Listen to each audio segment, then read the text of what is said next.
A lo largo de nuestra vida hemos empleado cálculos matemáticos, ya sea para añadir, para quitar, para contar, para repartir, etcétera.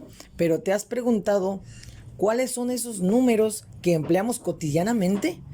¿Y qué es todo esto de los números reales? Bien, en Creando Mates vamos a explicar todo esto.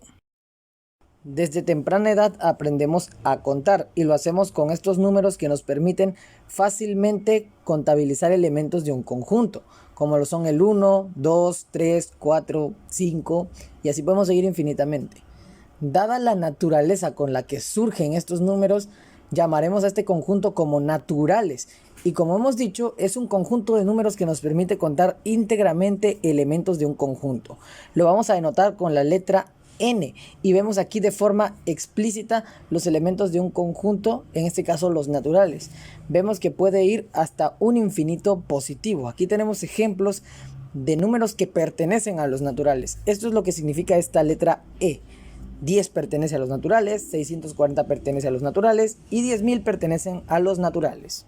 Conforme vayamos haciendo más y más cálculos con los naturales, nos vamos a dar cuenta que este conjunto nos resulta insuficiente para poder desarrollar la matemática como quisiéramos.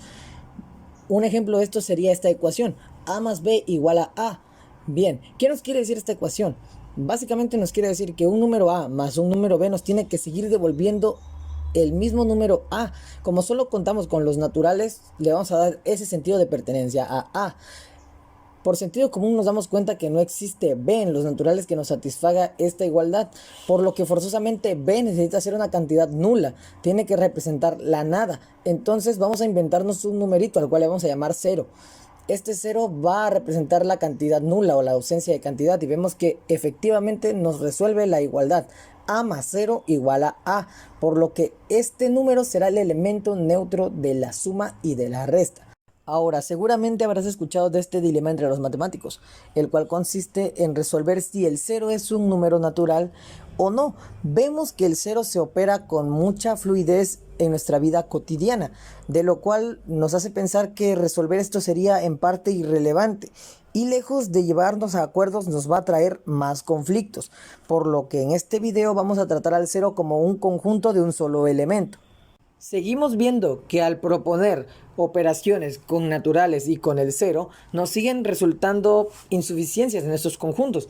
Por ejemplo, esta ecuación tan sencilla que nos dice a más b igual a 0. Esto quiere decir que a sumado con un número b nos va a anular la expresión. Forzosamente a y b tienen que ser naturales porque si fueran 0 nos resultaría aquí una incongruencia. Bien, lógicamente vemos que no existe b en los naturales que nos satisfaga esta igualdad, por lo que tenemos que recurrir a inventar otro conjunto numérico. Ahora, este conjunto numérico estará ubicado por debajo del 0. Será un opuesto de n, es decir, un opuesto de los naturales, o un inverso. Bien, vamos a ponerle este nombre, naturales inversos. Fácilmente podríamos ponerle enteros negativos, pero ahorita veremos por qué no podemos ponerle así del todo. El inverso de n le vamos a poner menos n y en este caso el opuesto de a nos va a resolver la igualdad. Es decir que si b es igual a menos a, tendremos esto, a más menos a igual a 0. Ahora bien, al ser el conjunto numérico de los naturales inversos un opuesto de n, le vamos a poner la letra m y como lo vamos a situar por debajo del 0, todos los números van a ir en orden como los naturales, 1, 2, 3, pero ahora con su signo negativo, como lo vemos aquí. Ahora bien, a la unión de los naturales, el 0 y los naturales inversos le llamaremos números enteros y lo vamos a denotar con la letra Z. Esta básicamente es la respuesta de por qué a los naturales inversos no le podemos poner con mucha libertad el nombre de enteros negativos, por el hecho de que sería una redundancia en los nombres. Bien, ahora vamos a analizar el comportamiento de los enteros. Vemos que atraviesa un infinito negativo y va a través de los naturales inversos. Atraviesa el 0 y pasa por todos los naturales. Vemos que estos números en sí no tienen ninguna parte decimal, por eso se llaman enteros. Al efectuar más y más cálculos nos vamos a dar cuenta de que el campo de los enteros sigue siendo insuficiente. Vamos a plantearnos esta ecuación. A por x igual a b. Vamos a ver que en ocasiones tendremos casos en los que x pertenezca a los enteros y nos solucione la igualdad, pero no siempre va a ser así. Un ejemplo sería este. 15 por x igual a 7. Si despejamos x, tenemos que x vale 7 sobre 15. Y el número que nos resulta no pertenece a los enteros, no está incluido dentro de este conjunto, por lo que vamos a inventarnos un nuevo conjunto que tenga dentro de sí mismo a los enteros. Bien, este conjunto será el de los racionales y la definición es la siguiente. Los números racionales son todo número que se puede expresar como una división b entre a, de modo que a y b pertenezcan a los enteros, además de que a sea diferente de 0. En este caso, a es el denominador.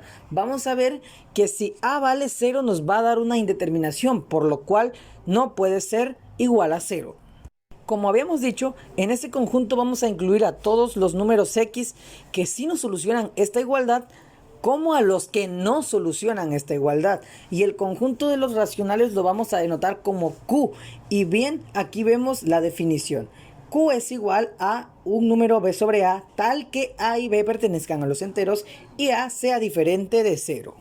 Habíamos dicho que en los racionales íbamos a incluir tanto a los enteros como a los números que no satisfacían con enteros la ecuación a por x igual a b. En este caso estamos hablando de números decimales, pero vamos a ver qué tipo de números decimales vamos a incluir en los racionales. Tenemos estos tres casos y sus respectivos opuestos, es decir, sus respectivos números negativos. Tenemos el primer caso. 15 entre 2 nos da 7.5. Este será un decimal exacto, dado que sus decimales son finitos. Es decir, después de tener ciertos números decimales llegamos a un decimal 0. Entonces decimos que es un decimal exacto. Tenemos 2 entre 3. Tenemos que nos da como resultado 0.6, pero este 6 se repite infinitamente, por lo cual le ponemos una rayita encima al 6 para ahorrarnos escribir tanto 6. Este decimal será decimal periódico puro, dado que es un solo número el que se repite. Bien, tenemos 4 entre 21. Esto nos da 0.190476 y tenemos una rayita encima de todos estos números. Este número en sí es el periodo, es decir, lo que se repite infinitamente. Es decir, podemos tener 0.190476, 190476 y así infinitamente. Este tipo de números se llamarán decimal periódico mixto y todos estos números se llamarán decimales periódicos, dado que siguen, como su nombre lo indica, un periodo específico. Ahora bien, si unimos los enteros y los decimales periódicos, tenemos completo el conjunto de los racionales, así como lo vemos en el gráfico. Vemos que los decimales periódicos no tienen una letra que los identifique como conjunto, por lo cual lo vamos a dejar escrito así: Q igual a Z unión decimales periódicos. Durante mucho tiempo se tenía la idea de que con los números racionales bastaba y sobraba, dado que se creía que todo número podía ser expresado como una división de dos números enteros, hasta que se empezó a observar a estos números. Los pongo como ejemplos por ser los más conocidos: el número pi, la raíz cuadrada de 2, la identidad de Euler y el número áureo. Y tú me podrás decir, pero el número áureo se escribe como 1 más raíz cuadrada de 5 sobre 2. Aquí vemos más de dos números y uno ni siquiera es entero, por lo cual también podemos decir que el número áureo no se puede expresar como una división de dos números enteros. Bien, esta peculiaridad es para todo este conjunto de números. Además poseen otra cualidad, que sus dígitos decimales parecen no tener ningún orden coherente. Y de hecho es así, no tienen ningún orden coherente. Es más, sus números son infinitos. Bien, como segundo nombre también podemos conocer a estos números como decimales infinitos no periódicos, pero su nombre más conocido es el de números irracionales.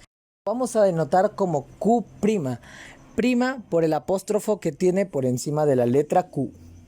Y finalmente podemos definir a los números reales de una forma concisa y breve. Tenemos que los reales no son otra cosa más que la unión de los conjuntos de racionales e irracionales. Aquí tenemos la simbología y el gráfico. La simbología se lee de la siguiente manera: R igual a Q unión Q'. Bien, vemos que cada conjunto, es decir, racionales e irracionales, tienen subconjuntos, que era preciso explicar. Y bien amigos, esto es todo por este video. Espero haya sido de tu agrado, lo hayas comprendido y disfrutado. Si es así, déjate un like, compártelo y dale follow a la página para más contenido.